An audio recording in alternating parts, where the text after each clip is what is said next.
Human Rights Watch says the paramilitary Rapid Support Forces in Sudan may have committed genocide in the West Darfur capital, El Janina.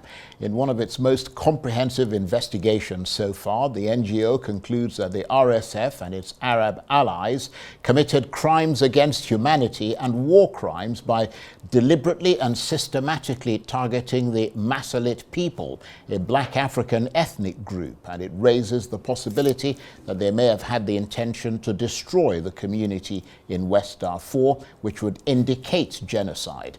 The report alleges that rape and torture had been used as weapons of war by the RSF, and there are calls for the leader of the RSF to be held accountable for the alleged crimes. The RSF has denied that its fighters deliberately attacked civilians. The civil war between the RSF and the Sudanese army has created a massive humanitarian crisis, with at least 13,000 people killed and 9 million displaced. Right, well, for more on this, I'm joined now on the line from Nairobi by Arise Africa correspondent Mark Bichachi. Good to see you, Mark. Thank you very much indeed for joining us. Tell us more about this report on West Darfur, but by Human Rights Watch. I mean, what does it lay out?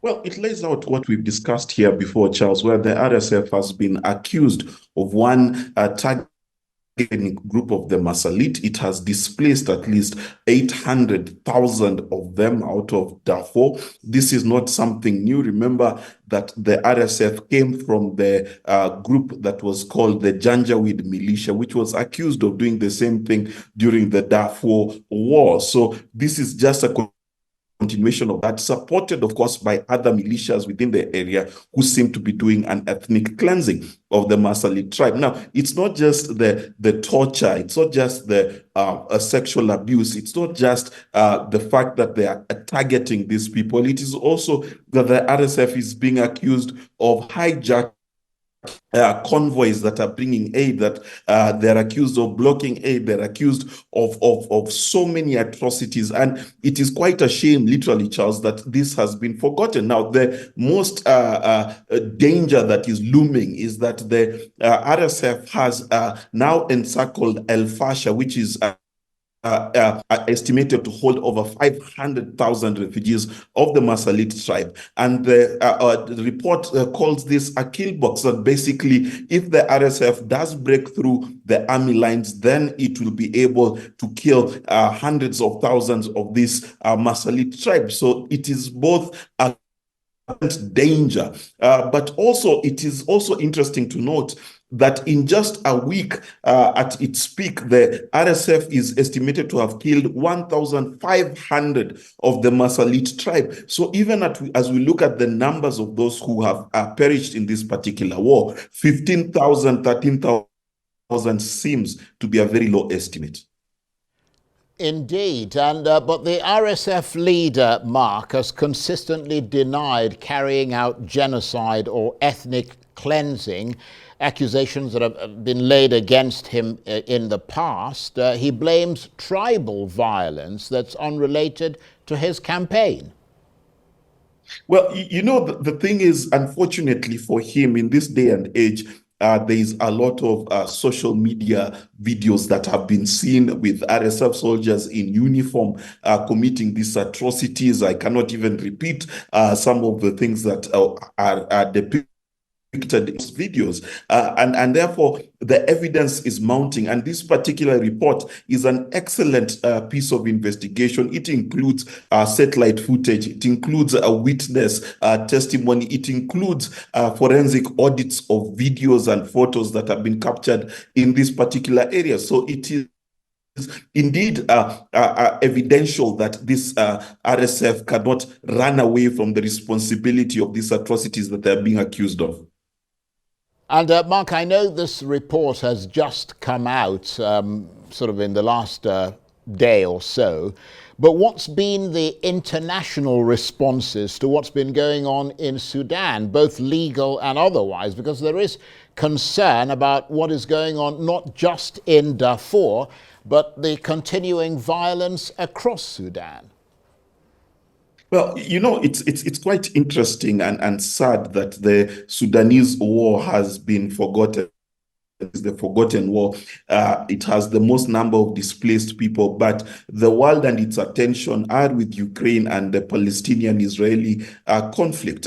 Therefore, what has happened, even in the report, there is a request that the United Nations, the African Union, and various international organizations actually do an arms embargo in Darfur, which is already on the books. It is not something new. It was just simply never implemented. They're asking for the international community to stop sending ammunition to this particular conflict or to both sides because, to quote the statement, basically these two leaders, this is Burhan and Hemeti, are basically being belligerent. They're refusing to tone down the conflict, and they are both grandstanding. Now, on the international stage, efforts to have the two come together and have a conversation have been stepped up. People have been trying, and various governments have been trying to push these two generals to speak, but so far there has been no movement on the ground. And when you look at the vice Sudanese general, the assistant to Burhan, you will see that he was in the United States saying that there is starvation and hunger in the Sudan, when we know that there are over 25 million people in need of urgent aid. So this is a situation where the international community has either, one, given high priority to other conflicts, and two, forgotten almost entirely about the people of Sudan. It is just not getting the media attention and the kind of political push that it requires for the West to be concerned. So basically, in a nutshell, Sudan on fire and the world watching, just sitting back. Before you go, Mark, I hope this is not a wobbler that I'm throwing your way, but we're just seeing some information coming in. I wonder if you might give us a quick word on the news that Somalia has requested an end to the UN's assistance mission in the country, asking for a swift termination of the mission when its mandate expires in October.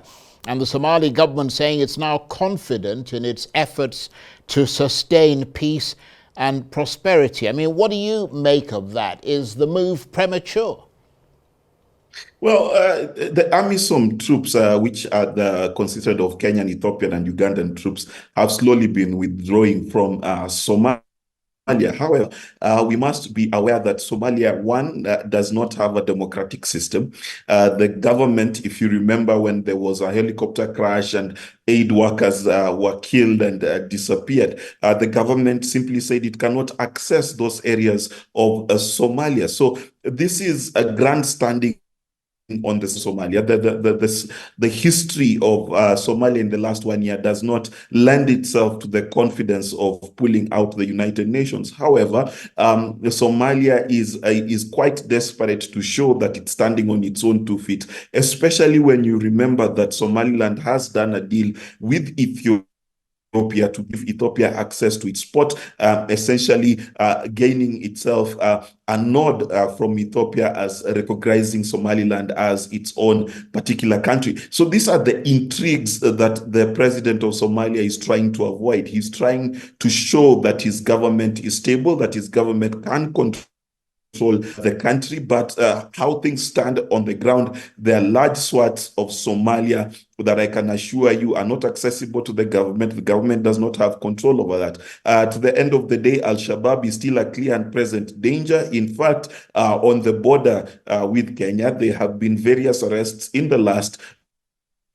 where Al-Shabaab were trying to make their way into Kenya. So it is not a dead issue by any chance, but for political reasons and because of how Somalia votes and how the president and prime minister are in power, it is expedient for them to try and make sure that there is no international peacekeeping so that they can say the country is stable, whilst they know full well that they do not have access nor control of much of the Somalian hinterland.